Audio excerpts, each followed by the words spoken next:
150 படங்களுக்கு மேல் நடித்த கேப்டன். ஆனா அவர் மனைவிக்கு பிடித்தது இந்த ஒரு படம்தான். டபுள் ஆக்ஷன் செம்ம ஹிட். நடிகர் விஜயகாந்த் நடித்த படங்களில் அவரது மனைவி பிரேமலதா விஜயகாந்திற்கு பிடித்த படம் குறித்த வீடியோ இணையதளத்தில் வைரலாகி வருகிறது. விஜயராஜ் என்ற இயற்பெயர் கொண்ட விஜயகாந்த் திரை வாழ்க்கையில் 150க்கும் மேற்பட்ட திரைப்படங்களில் நடித்துள்ளார்.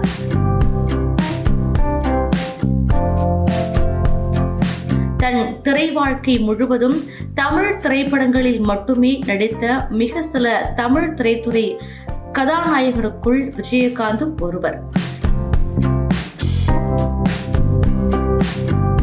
இவரது 100வது திரைப்படமான கேப்டன் பிரபாகரன் மிகப்பெரிய வெற்றியடைந்த நிலையில் விஜயகாந்த் கேப்டன் என்று ரசிகர்களால் அழைக்கப்பட்டார். அது மட்டுமல்லாமல் தென்னிந்திய நடிகர் சங்கத்தில் மாற்றத்தை ஏற்படுத்திய தலைமை ஏற்றதாலும் கேப்டன் என்ற படத்தையும் புரட்சிகரமான கதாபாத்திரங்களில் நடித்ததால் இவர் புரட்சி கலைஞர் என்ற பட்டத்தையும் மனிதாபிமான உதவிகளை வழங்கியதன் காரணமாக இவர் கருப்பு எம்ஜிஆர் என்ற பட்டத்தையும் பெற்றார்.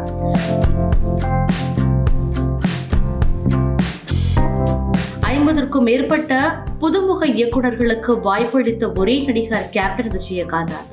இவர் தயாரிப்பாளர்களுக்கு பெரிதும் நஷ்டம் ஏற்படுத்தாத நடிகர் ஆவார். தயாரிப்பாளர்களுக்கு நஷ்டம் ஏற்பட்டாலும் தன் பணத்தில் இருந்து அவரது நஷ்டத்தை ஈடு செய்துள்ளதாக கூறப்படுகிறது. நடிகர் விஜயகாந்த் நடித்த 150 திரைப்படங்களிலும் உழவன் மகன் திரைப்படம்தான் அவரது மனைவி பிரேமலதா விஜயகாந்திற்கு மிகவும் பிடித்த படமாகும்.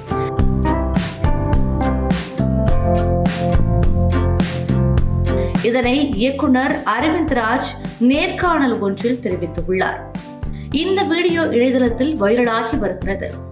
கடந்த 1987ஆம் ஆண்டு இயக்குனர் அரவிந்த் ராஜ் இயக்கத்தில் வெளியான திரைப்படம் உழவன் மகன். இந்த படத்தில் விஜயகாந்த் இரட்டை வேடத்தில் நடித்திருந்தார். மேலும் ராதிகா, ராதா ரவி உட்பட பலர் இந்த படத்தில் முக்கிய கதாபாத்திரத்தில் நடித்திருந்தனர்.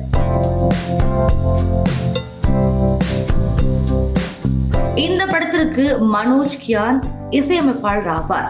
இலசுகளை கவர்ந்தவர்களாகவே உழவன் மகன் படத்தில் விஜயகாந்த் ராதா நீச்சல் குளத்தில் இரவில் ஆடி பாடுவதாக ஒரு பாடல் காட்சி வைக்கப்பட்டது. எஸ்.பி. பாலசுப்ரமணியம் பாடிய சொல்லி தவறா பாடல் மிகப்பெரிய வரவேற்பை பெற்றது. இப்படம் ரசிகர்கள் மத்தியில் பெரும் வரவேற்பை பெற்றது குறிப்பிடத்தக்கது.